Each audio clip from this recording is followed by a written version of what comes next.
जय जोहार, नमस्कार। छत्तीसगढ़ न्यूज देख रहे हैं आप। छत्तीसगढ़ की तमाम बड़ी खबरों को विस्तार से बताएंगे, जिसमें आज की पहली बड़ी खबर है बहुत ही फूड प्रोसेसिंग के क्षेत्र में केंद्र सरकार ने कोंडागांव जिले के आदिवासी महिलाओं को सम्मानित किया है। ये महिलाएं कोंडागांव ब्रांड के नाम से कृषि उत्पाद और खाद्य उत्पादों की बिक्री करते हैं। केंद्र सरकार की ओर से सूक्ष्म एवं लघु मध्यम उद्योग मंत्रालय की ओर से फूड प्रोसेसिंग के क्षेत्र में काम करने वाले आम नागरिकों को यह अवार्ड दिया जाता है। इस अवार्ड को MSME के केंद्रीय राज्य मंत्री भानु प्रताप ने इन महिलाओं को दिल्ली में दिया। मुख्यमंत्री भूपेश बघेल इस अवार्ड के मिलने पर अपनी खुशी जताई। कोंडागांव के कलेक्टर पुष्पेंद्र मीणा ने बताया कि उड़ान महिला फूड प्रोड्यूसिंग यूनिट अचार, चटनी, पापड़, मिल्क, केक, अन्य खाद्य वस्तुओं का उत्पादन करती है। जी हाँ, करीब 30 से ज्यादा खाद्य सामग्री बनाकर उसे बेचते हैं। आपको बता दें कि कोंडागांव के उड़ान कंपनी में 200 से ज्यादा महिलाओं को रोजगार मिला है।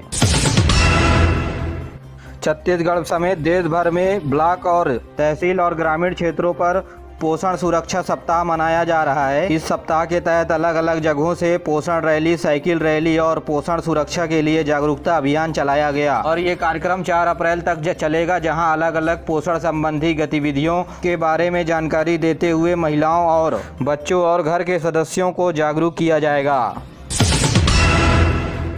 मुख्यमंत्री भूपेश बघेल ने किसान सम्मान निधि योजना के लिए 100% किसानों के KYC करवाने हेतु सभी जिला कलेक्टरों को निर्देश दिए हैं। उन्होंने इस कार्यक्रम को एक अभियान के माध्यम से चलाकर 15 दिनों के अंदर पूरा करने को कहा। मुख्यमंत्री ने कहा कि ऐसे किसान जिनका बैंक में KYC नहीं हुआ है उन्हें पूरा कराया जाए।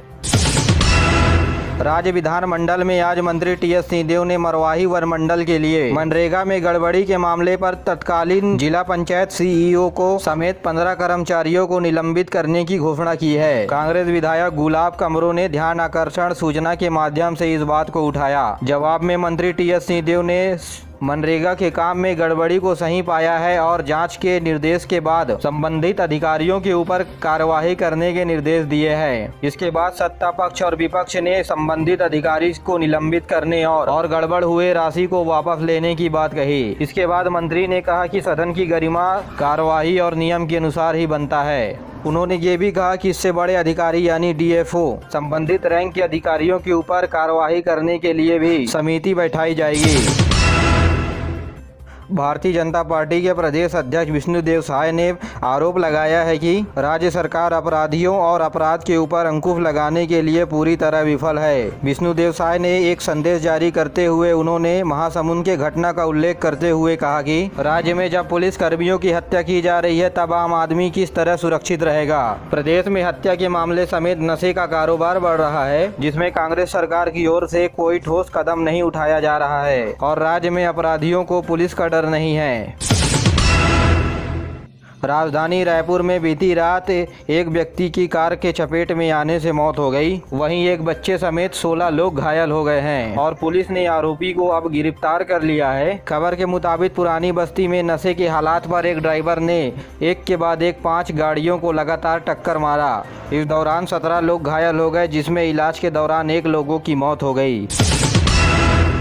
प्रदेश में एक बार फिर मौसम में बदलाव के आसार बढ़ गए हैं। भारतीय मौसम विभाग के अनुसार विदर्भ के आसपास क्षेत्रों में चक्रवाती हवा का घेरा बना हुआ है। इसके चलते छत्तीसगढ़ और तेलंगाना के अलग अलग हिस्सों पर बारिश होने की संभावना है और इसी के असर से कोंडागांव के क्षेत्रों में पिछले 2 दिनों से रुक रुक करके बारिश हो रही है। इससे लोगों को कुछ गर्मी में राहत मिली है और आने वाले दिनों में रायपुर समेत कुछ जिलों में बदली छाए रहेगी। गौरतलब है कि बंगाल की खाड़ी से उठा हुआ चक्रवात अंडमान निकोबार द्वीप समूह की ओर बढ़ रहा है, जिसके तीव्र होकर के चक्रवाती तूफान में बदल जाने के आसार हैं, जिसके बाद आज ये उत्तर पूर्व में बांग्लादेश और म्यांमार तक पहुंच सकता है। इसी के चलते कल पोर्ट ब्लेयर में घने बादल छाए रहे और बारिश भी हुई।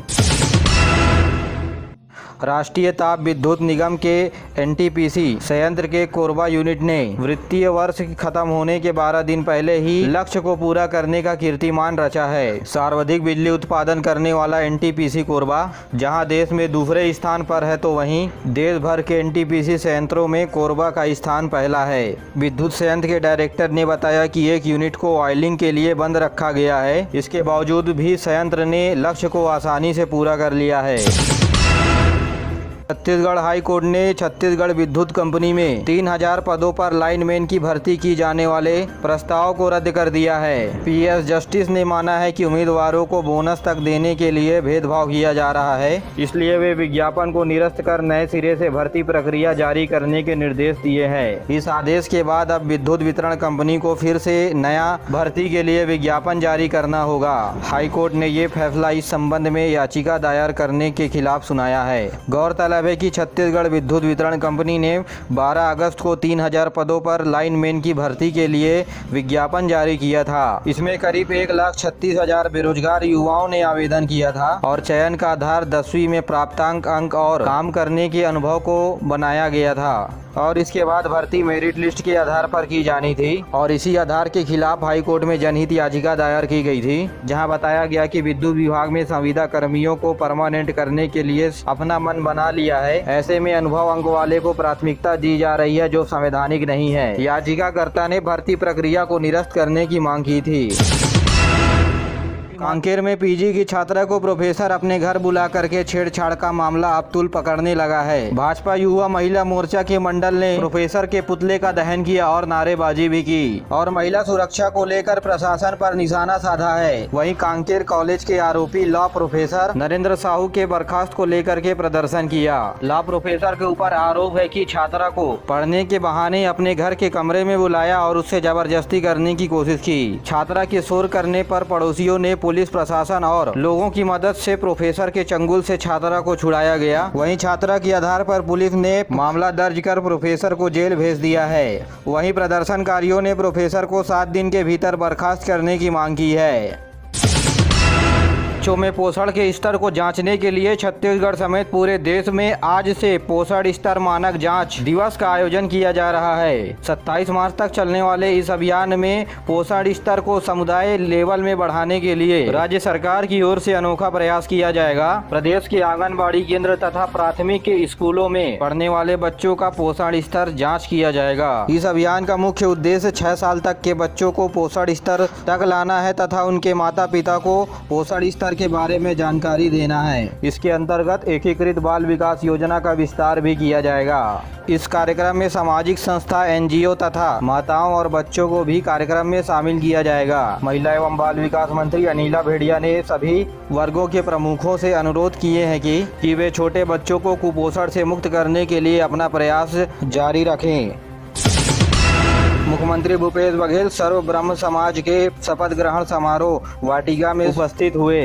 इस मौके पर वे बलौदा बाजार पॉलिटेक्निक कॉलेज का नाम पूर्व राजनेता करुणा शुक्ला के नाम पर करने को कहा और उनके नाम पर समाज में भवन निर्माण करने का घोषणा किया। और मुख्यमंत्री ने माता कौशल्या के जन्म दिवस को पता लगाने के लिए धर्म गुरु और इतिहासकारों से आग्रह किया। वहीं मुख्यमंत्री ने कुर्मी समाज को संबोधित करते हुए मुपका भाटापारा में कॉलेज का नाम रामनाथ बर्मन के नाम पर करने की घोषणा की। साथ ही गाँव के तिल्दा बांधा में पानी की व्यवस्था को तय रखने को कहा।